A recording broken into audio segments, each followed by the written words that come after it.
Lovely people, what is going on? It's Jack back with another episode of the Real Drug Talk podcast. Today we have Cory Vogt on the podcast. I'm not going to bang on too much about it because it was an awesome chat and I loved it heaps. I really want to have Cory back on, so go and check him out on the socials that we put down below. But just a warning as well, we had some real internet technical issues and this one ended up on Zoom. So it's not as good looking as the other ones. And the audio just kind of drops out here and there for a little bit. So bear with us on the podcast. But today we got Cory Vogt. Hope you guys are doing well and looking forward to more pods coming out soon. Enjoy the show, everybody. Peace. Cool. Boom. Welcome, everybody, to another episode of the Real Drug Talk podcast, where we talk about all things drugs, alcohol, addiction recovery, and anything else interesting in the space. I'm pumped for today's conversation because I came across this guy on Instagram and his content just cut through for me and landed. So I'm excited to get some of his wisdom and experiences out on the show. We've got Cory Vogt on. How are you, mate? Going very good, thank you, brother. How about yourself? Good, besides from the technical issues that me and you have been having trying to get this show recorded, but Bro, I'm trying to get your video up now. I think I've just sorted it. We're good.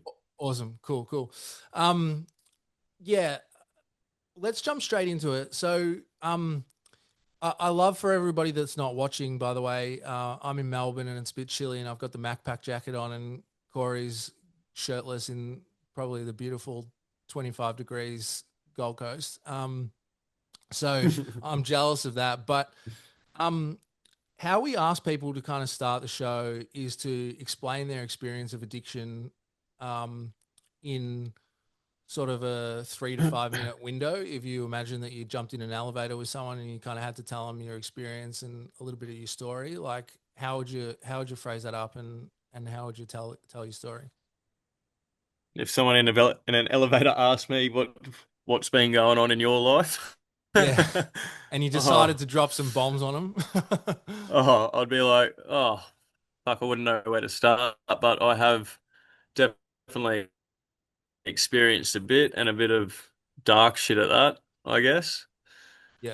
Um, I'd probably go on and explain in the darkest point of my life how I guess walking down that slippery slope of addiction, drug addiction, the hard drugs like coke and meth and shit, Yeah. can get out of control. I got out of control with it. And yeah, I just got so lost in consuming so much fucking toxic shit that it got to a point where, um, I wanted to kill myself, Yeah. essentially. Like I wanted to die. I was sick of feeling that way. I was sick of thinking that way. I was just sick of it all. Like I was causing a lot of damage. It's like a whirlwind. But I got hooked onto drugs very easy. You know what I mean? Like yeah, and it's very easy to do that because you're this kid and you're living life what they call normally. This is just normally, I guess, in this sense, is without drugs. Yeah. And then take a substance. You choose yourself, by the way, to take a substance. Someone may offer it to you, but you're the one that chooses to consume it at the end of the day. 100% agree. Going from that, going from that normal state and then feeling even more fucking good. You know what I mean? Like holy fuck. And then like there's not really too much badness about when you're on it. Um, so you feel amazing. And at the start it's fun, like you can get away with it. You you're good to go out with the boys, sink a heap of piss, put heaps of booger sugar up your nose, go for those weird little 2-day benders and then start getting a little pipe out and shit like that. Like you can do it to some extent until you can't, like, and it does get like that. If you consume something, like a drug regularly, consistently, it is going to catch up with you. Yeah. Um, and like my view on drugs is everything. Any one thing that use and abuse too much, like it will become toxic for you. You need balance in your life, Yep. and you need change. We are supposed to evolve and change. So yeah, got to and transform. Healing. Let's remove that word healing too and change it with transforming. It's healing sounds like we've always got something wrong with us. We just need to transform and evolve. That's all, and we got the ability to do that ourselves. I love that. Yeah. Hmm. Fucking hope we do. We really do. It's just the belief systems we have within ourselves, bro. We learn these things. We're not born with them. We learn them along the way. We pick them up. Like we create them within ourselves, and we don't know what the fuck's going on, but like we program ourselves, and we can unprogram ourselves as well. Like we are actually we have dominion over our mind when you figure out, um, what or who you truly are, I guess. Yep. to Yep. to the best of my ability, I guess. But yeah, the where was I with that one? The just it getting out of control, man. Like it's all good and fine at the start, and then it just starts snowballing and catching up to you. You're gonna have experiences where, like I had experiences where, you're out with a crew one night, and then you're on it, you're drinking heaps, and you're just like not in your right mind. Shit goes down, and you get into fights, you get locked up, you fucking crash your cars, you get locked up some more, you get in toxic relationships, and you become a really bad person yourself. Like I was, I had really good character throughout my addiction. I've been told that, and I do know, like I'd still be that person helping an old lady cross the road and shit like that, and Yep.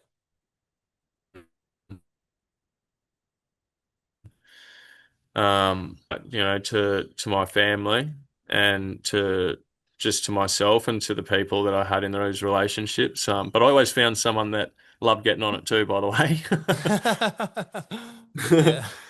Um, but yeah, man, like I started it off and it was all fun and games until you just start crashing and creating more problems for yourself while being on it, and then those problems you try to solve by getting on it some more, but then you're going to create more problems. It's just like it's addition in math, boom, boom, Yep. boom.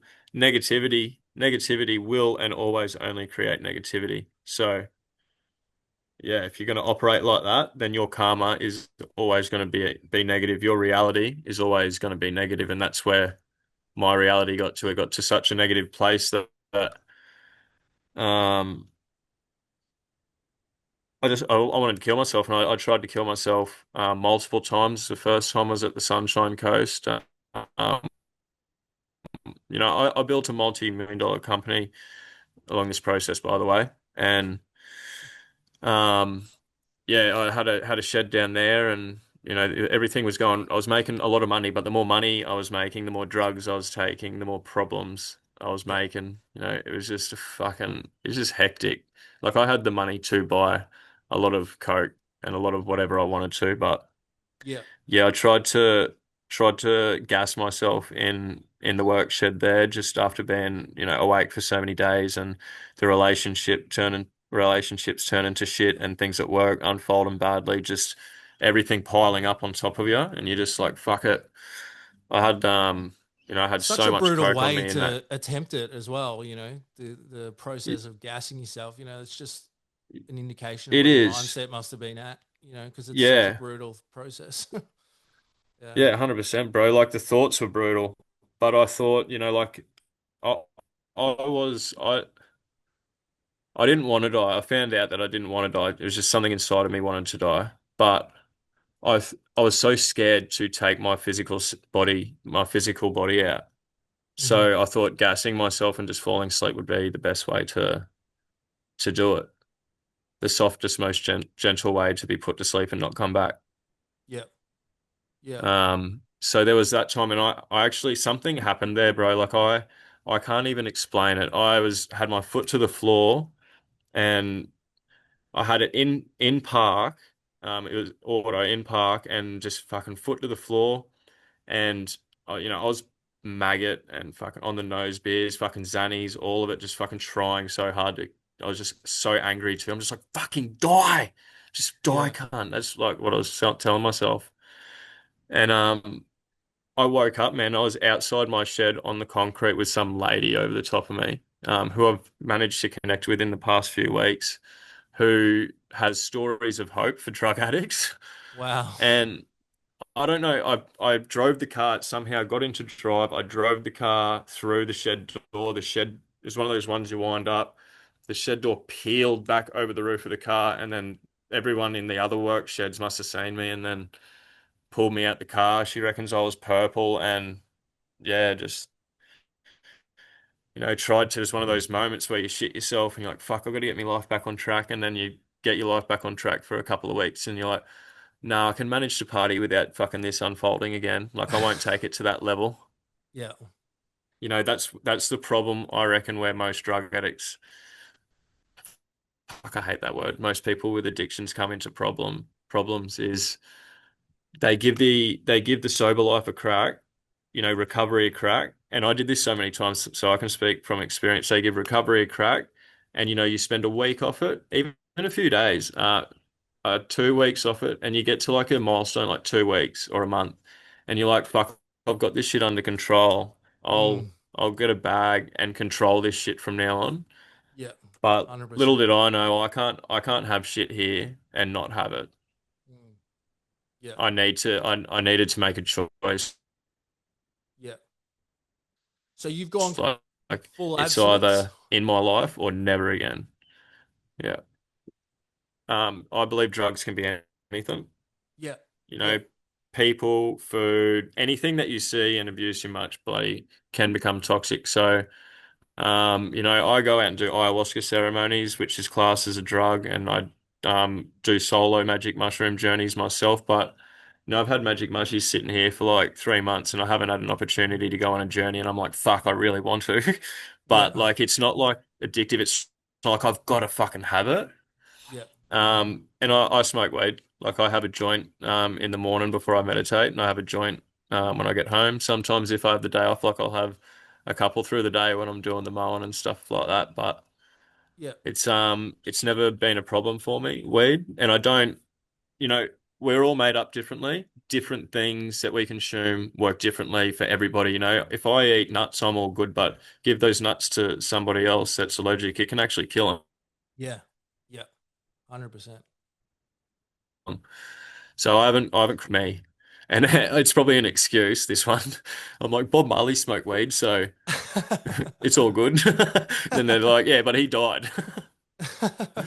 But yeah. Nah, I love that, man. And I did hear you say something to that effect, which you just explained, your journey with recovery, and still smoking weed on your Instagram page and stuff, I think. Or maybe I'm just Yeah, I imagining do. it. But, um, sort of like the ethos in what we believe in is similar to what you're describing. And we kind of approach things a little bit differently to how I would say like the mainstream kind of recovery discussions about like sobriety happen, which is like, complete abstinence and all that sort of stuff. Because yeah, people just have different journeys, and as you said, different medications can work um, in different ways for people. And if you can kind of take the social stigma out of drugs, you start to look at them very differently. Because as you said at the start, I'm a firm believer in that. Is that people take drugs because they're fucking awesome. Like I've had some of the best times of my life on drugs. And people that maybe haven't gone down the road of addictions and stuff sort of forget that. I think there's a reason why people take them, and because it can create positive experiences for people. And just knowing that is important to kind of approach that recovery process. So, how's it been? Have you copped flack at all for sort of sharing that reality of yours publicly, that you're in recovery? I don't know if you talk like that, but that you're on this journey and that you don't do complete abstinence, you still smoke weed. Do people get angry about that or have feedback for you? Or Nah, I haven't had too many people worried about it, yeah, say anything about it. But I'm pretty open with it. man. Like I know myself. Like I know my values and like I know where my mind's at. But to be honest, like my mind changes. Everything changes too. Like I cross paths with things that, once upon a time I used to believe in that I've had to let go of now. Mm-hmm. And I think that's got a lot to do of why I love the drug so much too. When you're talking about, what it does for people. The cocaine was my drug of choice. It gave me so much confidence. Mm. When before I think I was too afraid to express myself and to believe in myself um, fully. Yep.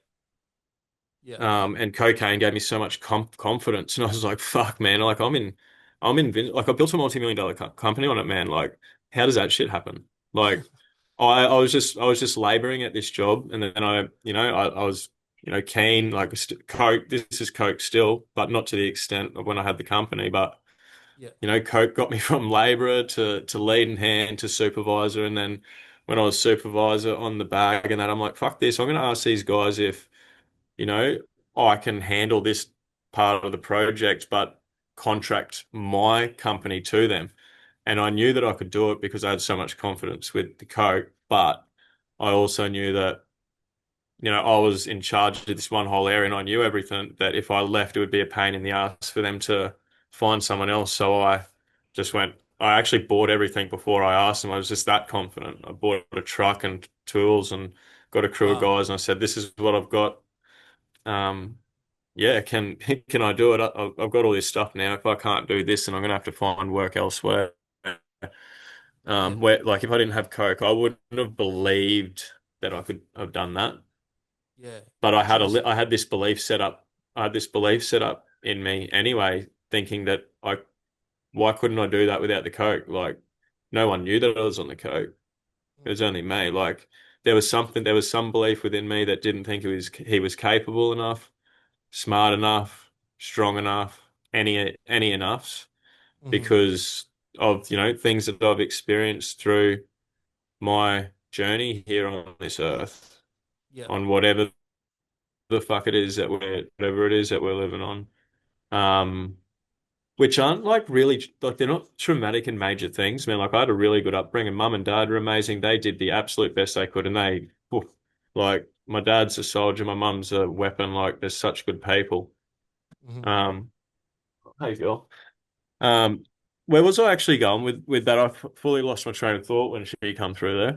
I'm not exactly sure, but I think you were kind of talking about you know, yeah, the positive kind of effects that Coke had on your life, and that you were able to build a Yeah, multi-million dollar business. yeah. So Um, I didn't. Yeah, I had these beliefs set up in me. They weren't traumatic beliefs. That's where I was. Like just for example,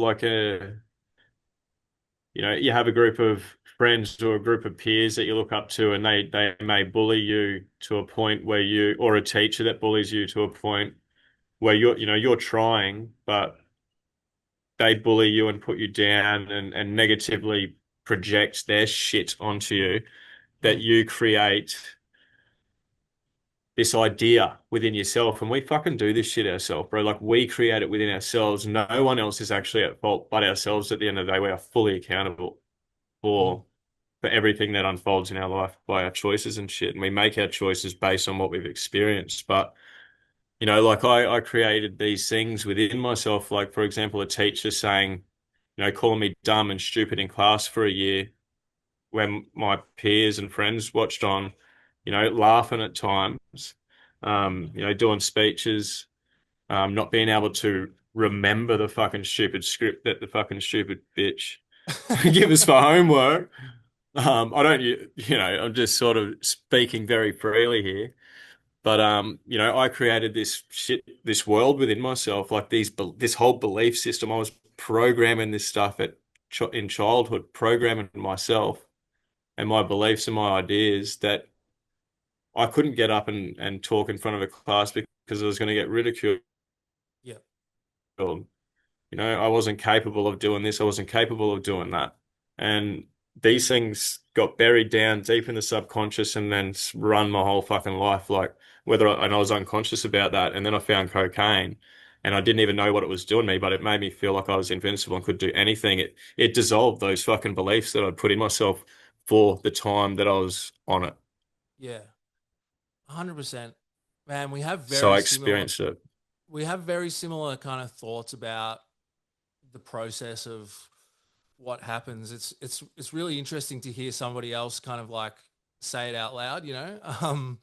Because I kind of have come to a similar conclusion about my addictions, you know, that it wasn't all bad. And when I looked at my story compared to other people's, like I didn't seem to have the typical markers that, you know, the stereotype might have. And it kind of left me asking the questions as to like, why has this happened? And, you know, what's the process that's been kind of created, as you said, within myself that is giving me the results that I'm getting in my life. And, you know, for me, that process came on through kind of like pain, and I was able to become a bit more insightful about myself. How did it happen for you? Because you're incredibly, like listening to you talk, you're an incredibly insightful guy.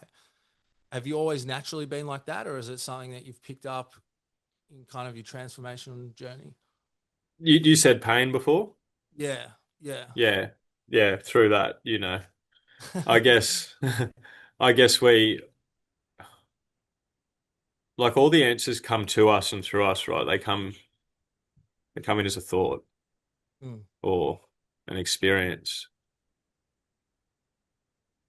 Yeah, I don't know where I was fucking going with that. I was sort of fucking real deep in thought there, but it was pain. It was pain that pain activated whatever was already living inside me, I reckon. yeah, It's yeah. ac- it's made me it's pa here we go. Pain pain leads you back to who you are. Wow. We're gonna clip that one Mm. up because that's true. That's It true. is, man. Like, no pain, no gain. It is the truth. And the life's really dark. The darker the experience, the darker the experience, the darker the thing, whatever that thing is, the greater the gift. Mm. I know some people be like, fuck, well, like losing my son or my daughter, like, how the fuck can that be a gift? But it makes you appreciate fucking life. Like everyone around that, like if I'm gonna use a kid, someone's child dying as an example, every single person, if you're around good people like I am, every single person around that family, that kid is going to feel it and they're going to have gratitude fucking birthed like a fist in the ass. Like that gratitude will be birthed like when you experience if you experience that, you're going to be, and you've got kids of your own, you are going to be so grateful that you have your kids all healthy and still earthside. Whereas Mm. you can get lost in the why don't I have that yet? That I'll be happy when I get that. But mate, you're already happy. You got your kids are all still alive, type Mm. stuff. Yeah.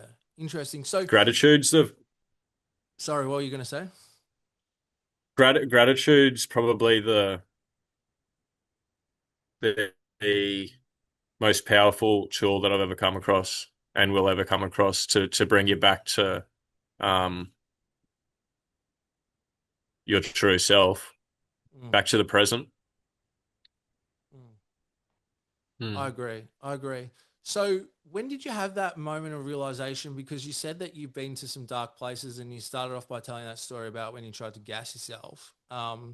But you said that there was multiple suicide attempts. So, you know, it sounds like for whatever reason you just weren't meant to die that night, and somehow the car went into drive. You know, like what did it take to kind of be that final moment where you started making the changes and things started to be different in your life? Hmm. I've thought about this a lot because I get asked it a lot, and I get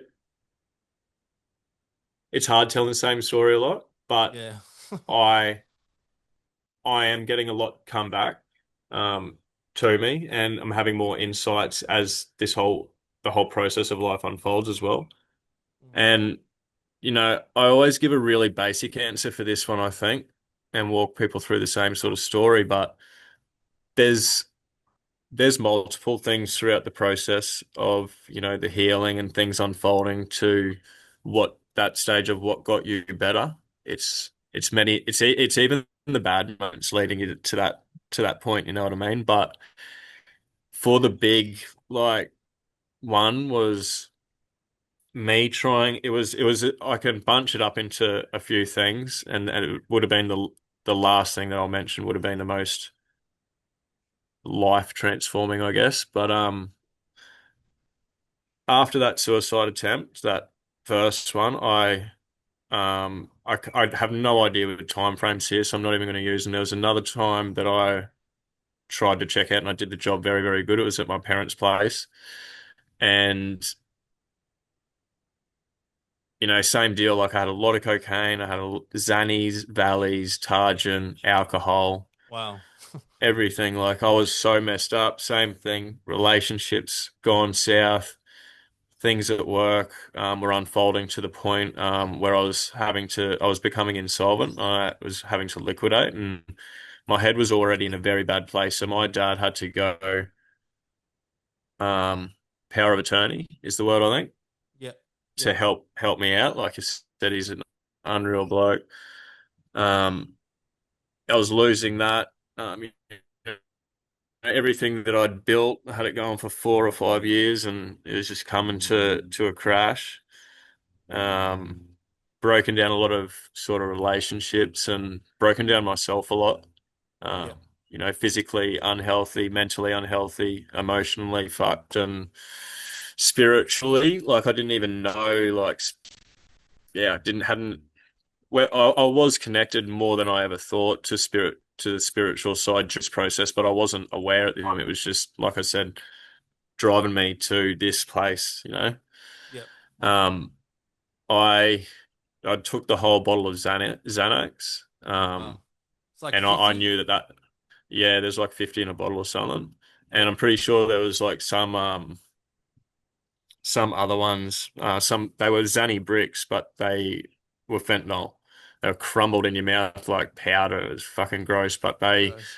they totaled me, man. Like yeah, after that, like all I can remember was laying on the floor next to me, mum and dad's sausage dog, and then waking up in a hospital bed with a tube down my throat, and I'd never had a tube down my throat before, and I was like, what the fuck? Like Yeah. I was like, get this fucking thing out. It was so uncomfortable, and um, it's funny, man. Like the things that come back to you, like when within that time frame where I was unconscious, like I know I had this experience where I went to this. Like the only way that I've tried to explain it so many times, but and this is the best way that I can explain it. You are conscious, and like you never actually lose consciousness, you know what I mean? Like you're aware, like whatever lives in and drives my body, that Hmm. awareness, the witness, it went elsewhere and started to observe other things. And these other things, it's not like you're looking at it with your eyes, it's just getting punched into your, coming in as thoughts, or people call them downloads or codes or whatever. It is just like it's just thoughts at the end of the day. Yep. And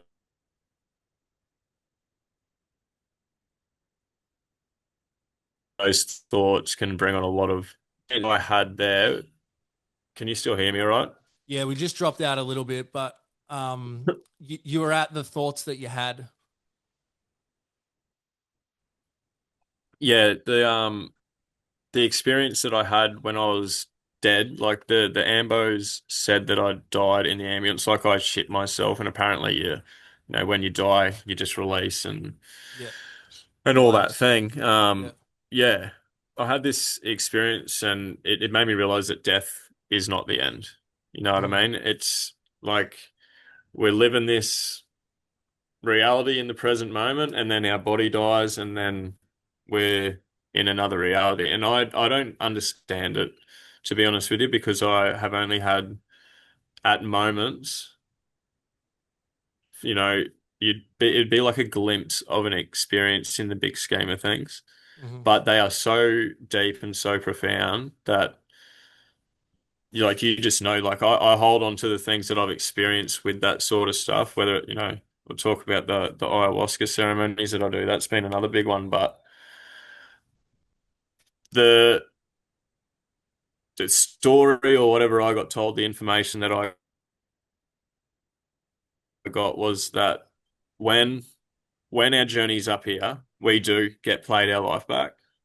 Yeah. And we've got to, watch through that and go through the things in our teachings and, how it's unfolded. But, all of the terrible things you've done, all of the terrible things you thought and felt, and all that type of thing, like, and this other thing that came through was these experiences are, going to be played like through the eyes of those observing you. Like these are like cameras.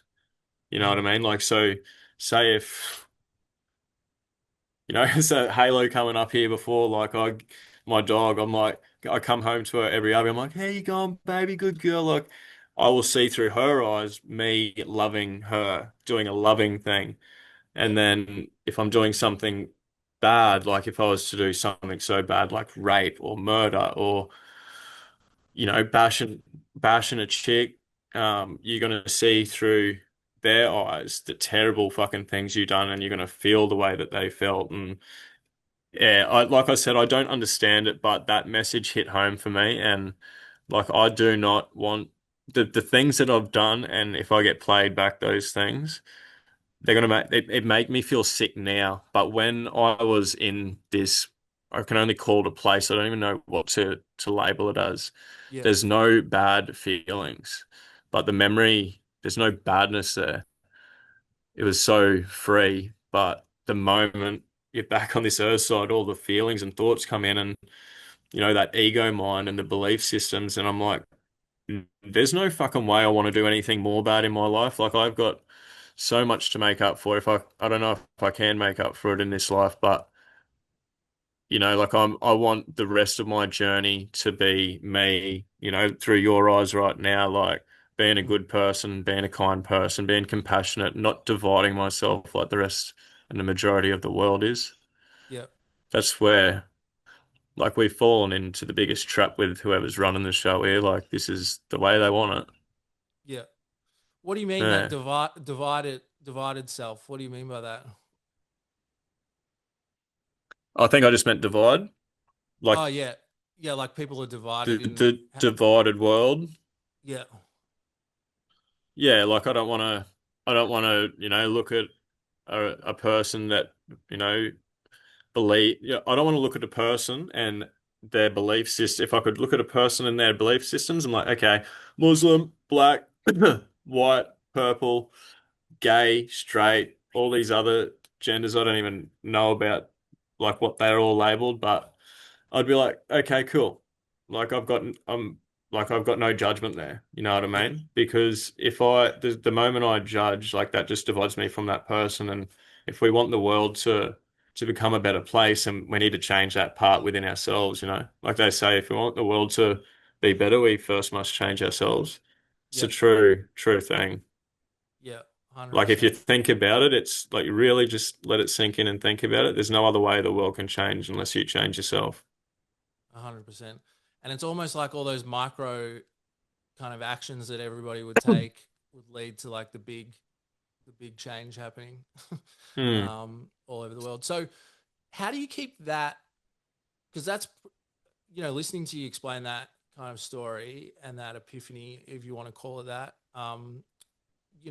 Does has that just stayed front of mind for you kind of since then, since that experience, or is it something that you have to work on, kind of keeping at the front of your mind? No, it's like that's just prominent with a heap of other experiences, Hmm. Like after I did that, I went into a mental ward that gave, a systemized mental ward that gave me the experiences I need. That was a part of my process to get me to where I was, to where I Yep. am, sorry.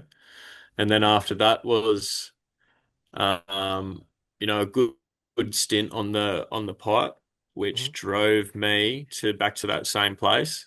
Yep. Even worse because I was all boned out and just was going into psychosis a lot. Hmm. Yep. My mind, I was very paranoid. My mind was thinking things that weren't actually happening, things like that. And I remember having a real big night, like I'd smashed. I think my mum come and picked up my pipe. I said, "Fucking take it off me," but I had spare one there. Like what?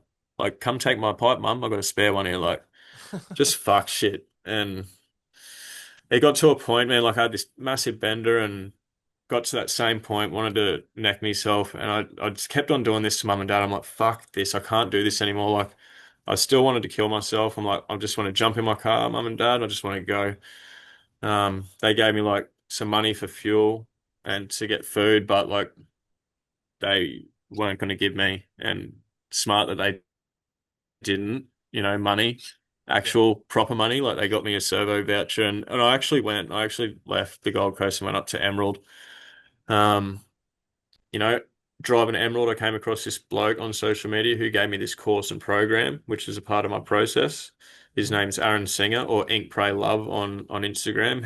I told him I just want to, like, I'm about to kill myself. Like, I just don't know what's going on. I need some help. And he literally wrote back within minutes, and like had looks like he's got a lot going on, quite Yep. a following and stuff like that. He just gifted me that course, which was, amazing. Had some breath work in it, which I'd never really tried before, and done some little activities like this one where he speaks about a mountain and your goals at the top. Now, to get to that goal, you need to trace back your steps down to the bottom, and then just fucking attack step one, step two, like complete it, boom, boom, boom. And that made sense to me. I'm like, yeah, that's the only way that it can be done. Yep. Yep. Um, and that gave me the next bit of fucking push, I reckon. And ended up in Emerald. And I decided, I'm like, okay, I am fucking the phone number off that I'd always had. So I got rid of that. I got rid of my Facebook, my Snapchat, my Instagram. Yep. Um, and I thought if I'm going to have something, I'm just going to create, I think I created an Instagram, just a new one. And I stayed out at Emerald. And like I said, I decided on a few things, and that was to do that. Then I needed to get some accommodation there. Um, So I found this little donger in a caravan park, which was cheap enough for me to have if I'd found work. So I got on the bone and found some work, in a few days with this civil mob. And he had me on straight as a supervisor. Yep. And yeah, so I stayed in this donger for about 8 months. Yep. Um, and worked out there. I ended up venturing out What's to a these donger? I don't know what a donger is. What's a donger? like just a little cabin, I guess. It's like a little, Right. yeah, little caravan shed thing. They have them at like FIFO, where all the FIFO workers, that's what they sleep in and shit. Yeah. Yeah. Yeah. Okay. Okay. So Hmm. it's nice and cozy. Nice and cozy, yeah. Yeah. Um and yeah, man, I just went and floated around. I actually went out to like a heap of waterfalls on my weekends. Like the stars were popping out there, having fires.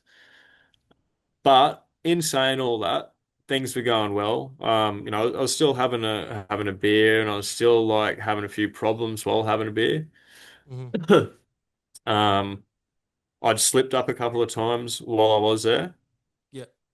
Um, and I joined a motorcycle club while I was there as well. But Yeah. things were progressively getting better. You know what I mean? Even though I'd slipped up, I knew I wasn't the same bloke, and it just got less and less and less. Yeah. Some shit unfolded in Emerald anyway with the motorcycle club, and one of the members flogging his missus. like in front of me. I was Oh, wondering if I should say that or not, but fuck it. It's part of my experience, and I'm not naming any names here, but 6 a.m. on the way to work, and I'm hearing this commotion outside, and this tiny woman getting thrown down the stairs, and horrible.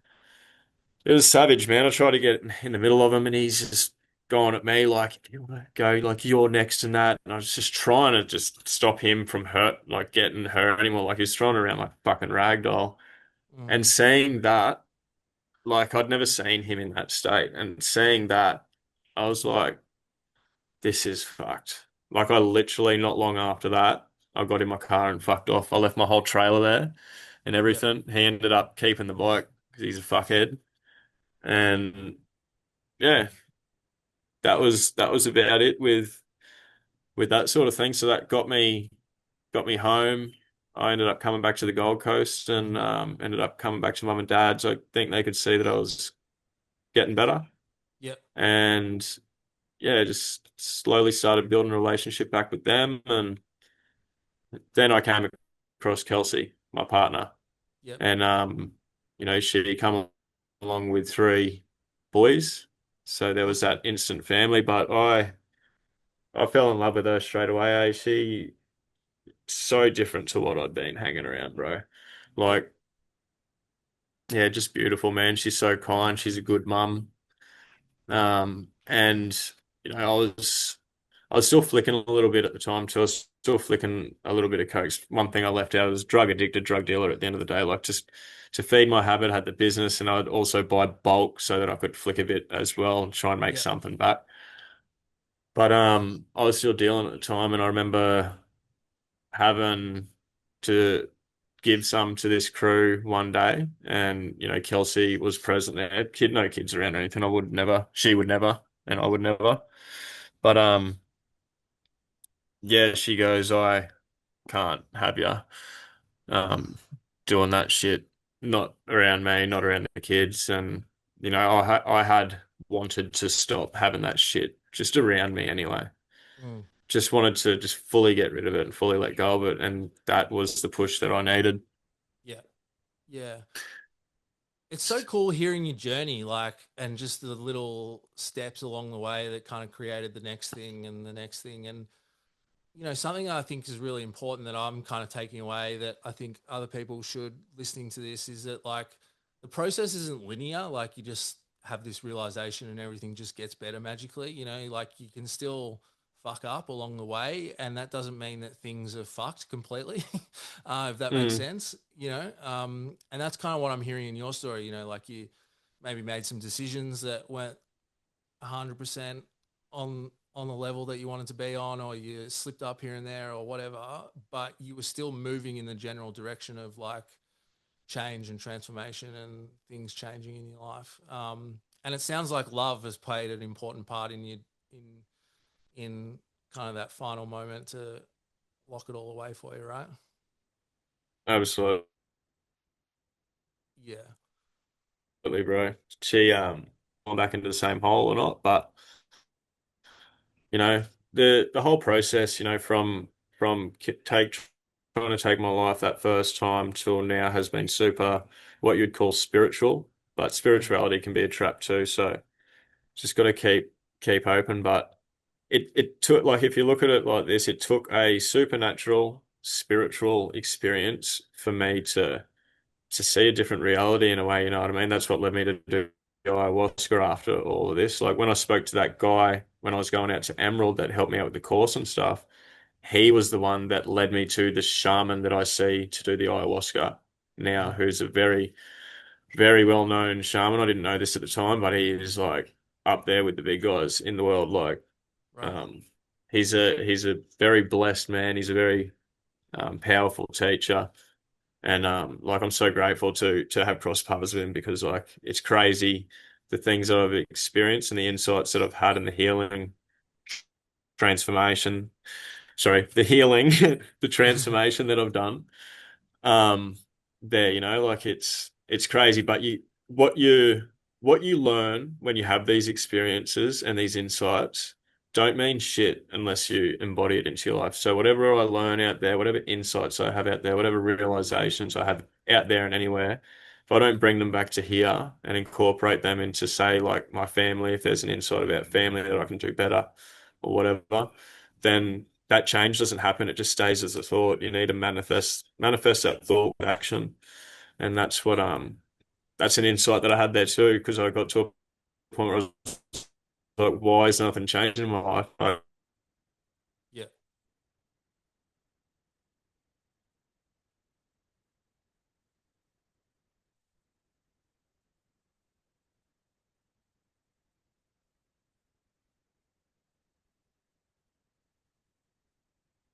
Oh, sorry, you've just dropped out, dude.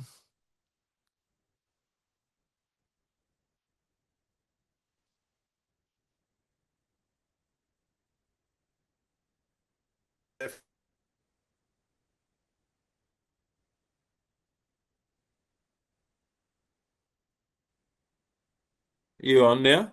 Oh yeah, I'm back. We've disappeared into the Zoom universe there. That's cool. Edit that out. Where it paused for me was what did you say? Because I wanted to hear what you had to say. Was it Oh, about, was it, I can't nothing actually was remember. changed. Yeah. You couldn't work out why nothing was changing. You Yeah. said. So Yeah. nothing changes if nothing changes, right? Like I if love you that want, saying. if yeah, fuck, same here. I got it printed on like some shirts and that. But yeah, like if you want to if you want your thoughts to manifest into reality, you got to plant that seed with your action and your awareness. Yeah. You need to be and you need to be present, you know? If you want to create something, you need to be so present in Mm. life. Um, but yeah, that fuck, sorry. Well, I reckon if I got diagnosed, bro, the doctor would say you have extreme ADD because my mind is a wanderer. Yeah. Goes walkabout. Love it. It does go walkabout. Um, yeah, you were, or to me, from what you're explaining, is that like you kind of worked out why nothing was changing Hmm. and the Yeah, process so of yeah, how to make that change. it was the whole action side of it Mm. was missing in action. Yeah. I just needed to get I just needed to pull my finger out my ass and do shit and create shit. So this is the most powerful thing like that I try and remember. It's like create or consume. Like if you consume more than you create, then you know that you're sort of out of balance. We're always going to consume things, but I think we can fall into serious what they label depression, Mm. and like have these anxieties when we're not, Yeah. you Creating. know, That is. when Yeah. we're not creating. Yeah. Yeah. So. I've started to create a lot more and like I'm not excused from having bad days and bad thoughts and that's a part of life, but my thing now is, and it's not a thing too many people talk about, I think they're too scared to, but we are the one when I talk about true self, like I know that I'm witnessing everything in the present moment because I'm in the present moment a lot more now than I ever was. I was so unconscious before. Yeah. But fuck, I'm getting lost right now, man. I'm just getting so lost with the with where I love it where we're though. going with it. It's because we're deep in the weeds. And it's cool to hear because it's again like I said, I've talked to a lot of people about like addiction recovery stuff, and um I haven't gone on that process of doing ayahuasca and stuff like that as yet, but I want to try it. I want to do that stuff too. But my journey's been quite a spiritual one as well. Realizing values and principles and being present and gratitude and just all those things that people talk about, and realizations that come from that. And it's really cool just hearing you kind of lay out the process of how that mechanically sort of happens within a person. Hmm. And because anybody that I've ever met that's been successful in changing their addictive patterns kind of goes on some sort of similar process. Hmm. And I don't know if you've had that same experience. Yeah. Yeah, I think so, man. I think people do. You go the body is really the temple. It's what gets you around here. Like people find you know, they get like on a big a physical health journey, you know what I mean? But with that comes the mental side of it, whether you know it or not, like obviously makes you feel good and all that Mm. type of thing. Like I know I probably prioritize the like isolating myself in silence and trying to build a relationship with my true self a bit more, which is the witness. You know, Yeah. that's how I see things. That's what's helped me out a lot with being truly present and realizing that. And it's the way I sort of, it clicked for me was, being around babies and that, like, this is how I was like, this is how we're born. Like, they're just Just pure. wondering, they're just like, whoa, there's all these sounds and, this and that. Like, they've got no label for it yet. There's been no conditioning, there's been no programming. They're just pure, like pure witnessing the present moment, going, what the fuck is going on? And I'm like, that's what we are. Like that awareness as a baby is the same awareness that I have now. It Mm. doesn't change. It doesn't get older. It doesn't grow. It doesn't die. Like that's the thing that doesn't die within us, Like that's what I believe. And it allowed me to obviously, you call it the witness, the watcher, the observer, God, the universe, whatever, consciousness. That's what allowed me to actually like sit back like this. And as I'm looking at here right now, I'm looking at, you know, few trees, some freshly laid turf that I did last week, a fire pit. Like it allowed me to see my thoughts like I see these trees. And when I'm observing these trees, like it's coming through as a thought. Yeah. Yeah. And I could start to do that with my mind. Like I was starting to watch what my mind was doing. And when I seen how corrupt and sinister and like confused it was, I could start to like reprogram myself. And there's been a lot of shit build up in everyone's life and, my life and probably, your life, everyone's life. Yeah. Shit piles up and it allowed me to start just, giving some of that stuff to the Salvation Army or actually, Yeah. no, that's the wrong way of putting it. I wouldn't give that shit to anyone. I don't even know why I said that. I was trying to be kind and give away something. Throw it in the fight, honestly. That's why I've got the fire pit here.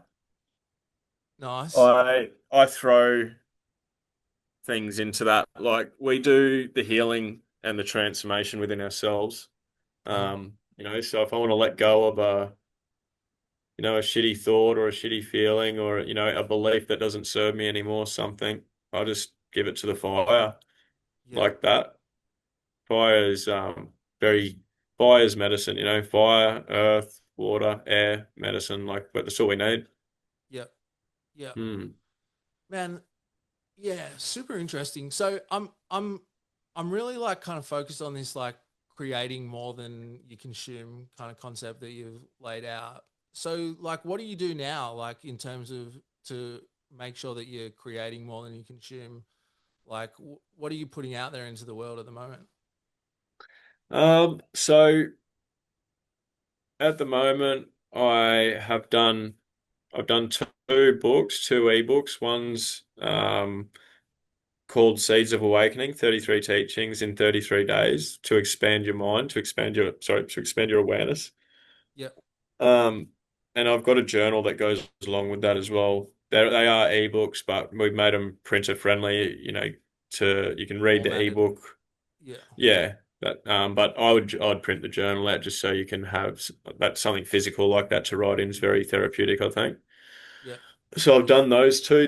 The Seeds of Awakening ones, it's 33 um quotes, ancient quotes that I've crossed paths with on my journey, like my spiritual journey, that expanded my awareness and helped me see clearly, and helped me see who I truly was, which allowed me to then start letting go of a lot of things, which what is what I needed to do, which what we need to Yeah. do. And I've got in that, so you got the quote, an analogy, a reflection, and a takeaway with that. So Awesome. things that from my direct experience and what I've come across with all of that type of stuff as well. And Yeah, so there's 33 of those, and then the journal's just a to prompt you to ask it to get you to ask yourself, some good questions, the questions that you should be asking yourself, so you Yeah. can actively start to let go of those things.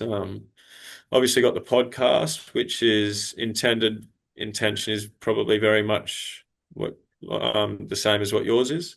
Yeah. And that's to just share, my within world and others within worlds, their experiences, good, bad, weird, all of it, just sharing, man, just sharing their experiences because it's like in the share circles that I've done out with my shaman and that you know, holds a very unique space. And the stuff that I've heard in that space where men and women get up to share their shit Hmm. has been so powerful. And I've gotten so much insights from them and from them being vulnerable. Yeah. And that's where found comfort in being vulnerable out there. Like I always used to, I always used to think about what I was going to say when everyone else was talking. So I wasn't actually listening to anyone. Yeah. Then it got to me, I'd be like I'd freak out, you know what I mean? And it got to a point where, like after going through a few more processes where I'm like, no, fuck this. Like life's about going with the flow. Just need to go with the flow. Whatever wants to come out, just let it come out like authentically. If it comes out fucked and weird, who cares? Like Yeah. no one here is judging you. Like who cares what people think at the end of the day anyway? It's none of my business. Um, So I did that, and oh man, it was just next level. So I wanted to incorporate that onto the podcast and just put it out there, and people can burst some gratitude through that, and they may find things and tools and stuff that they can utilize in their life from people that I have on. Yeah. And you're doing the same thing here. Like it's like Earth Angel work. It's really nice. Yeah. And man, it's working because, as I said, like, I was just scrolling through Instagram one day, never heard of you, never kind of come across you before, and you were just, I can't even remember exactly what the video was, but like it just caught me. There was something about the way that you kind of constructed the message and um, the way you shared the story and whatever it was, like just caught me. And like I think that's when you can tell that it's working when people so I'm saying to you, keep doing what you're doing because it's working. Because it caught me. It stopped me in my scrolling tracks. Which Oh, is that's hard to good, do bro. these Thank you. I days. appreciate that. Oh, fuck it. Isn't it what? No, you know what the missus reckons? She reckons she goes, it's because you got fucking all these tattoos on your face. They're like, huh? And then you hook them for long enough for me to actually say something. Yeah, yeah. Or they expect you to come out with like some kind of riffraff shit, Yeah, and like probably. you're talking some spiritual shit. Yeah, that's it. Yeah, But yeah, man, like I wanted to incorporate that on the potty. What I want to do essentially at the end of the day is I just want to help people help themselves in whatever way that I can create something, whether it be a podcast, an ebook, a hard copy book, my words on social media. I don't make money for that, by the way. I don't make money off of social media at all. yeah, Like not even not a cent. I'm not negative about that. yeah, I would like to make the right livelihood in a way where I can just share my true within world, my true experiences and how I've overcome things. Just pretty much like everything that I've lived within me, I'm going to put it out to the universe in whatever way that I can create it, but in a way that can guide people to a place where they can help themselves, so where they can find that space where they can just chill out a bit. Like it's come an Arby here now, man, and it's just like so nice. Like that people are so wound up. Like why we should be able to just sit here and just probably think like I've just had a joint or something. But like I haven't. Like I've just got home from work and like it's just nice, man. Like why can't we just without having to distract ourselves with phones and all of these things. Like I think just finding some silent, like some space just be, yeah, to yeah. just be. Like yeah, that's what I want people to just be able to relax like that as well. Yeah. because it's special when you can relax into those moments. I'm not saying that I'm super good at it, but you know, like when you find the sweet spot, it's pretty cool. It's a pretty cool Mm, experience. Yeah. it's good. Yeah. Awesome, mate. Hey, that's Cory Vogt, everybody. We're gonna have him back on because I could talk to you for hours. But I got another recording coming up. So, um, yeah, we'll have you back on, dude, because I feel like you got a bit more to share. And we'd like to tease it out of you. But where can people find you? Was it Soul33 on Instagram? Yeah, so got the Instagram, which is Soul33. You'll see my head up there somewhere. Yeah. And just www.soul33.co. There's Facebook and all that sort of stuff on YouTube, but like I'm struggling. I that's one thing I'm struggling to keep up with at all. I try and not, even though I'm present on socials a lot, I try and not have that thing in my hand looking at it a lot. So Mm. yeah, definitely through the website is probably the best place to get us if you'd like to get in touch or you need a, want some advice on something, or even if you just want to, just have a weird chat because you're lonely or just Yeah. want a weird chat. Yeah. Love it, man. Love it. All right, cool. Thanks, dude. Have a good afternoon and stay safe, everybody listening. Peace, everybody. Bye.